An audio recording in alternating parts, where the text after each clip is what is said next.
Caulk seals gaps between baseboards and walls, while Woodfiller repairs holes and dents in the baseboard material itself.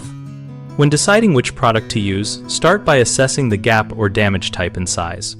Use caulk for movement joints where the wall and baseboard meet because it remains flexible and accommodates seasonal expansion and contraction.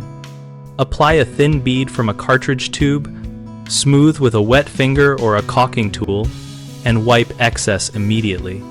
For holes from nails or gouges in the wood, choose a wood filler formulated for trim work so it can be sanded and shaped. Press the filler into the void. Slightly overfill to allow for shrinkage. Let it cure fully to the manufacturer recommended time, then sand flush with fine grit. If you need paintability, match the filler or caulk to paint type, water-based for latex paint and solvent-based for oil-based finishes, and prime porous fillers before top coat for even coverage. For gaps larger than roughly 1/4 of an inch, combine a backing material such as fiberglass mesh or foam backer rod with caulk to prevent sinking and to reduce caulk use. When working on painted or older trim, clean surfaces with a mild detergent and deglosser if necessary so adhesion is reliable. Remove loose paint and dust before applying either product. Common mistakes include using caulk to fill deep or structural wood voids, which then crack or sink over time. So for deep holes, build up with wood filler in layers, allowing each layer to cure before adding the next.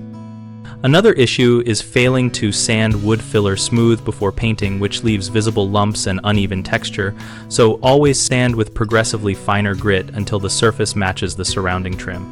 A third frequent problem is applying non-flexible filler at the intersection of moving surfaces, which leads to separation.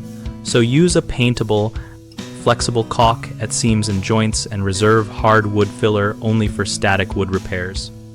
We run bighomeprojects.com to help homeowners find trusted local contractors and to help contractors find work that matches their skills. We also host a discussion community on the site where homeowners and tradespeople share tips, ask questions, and post project photos.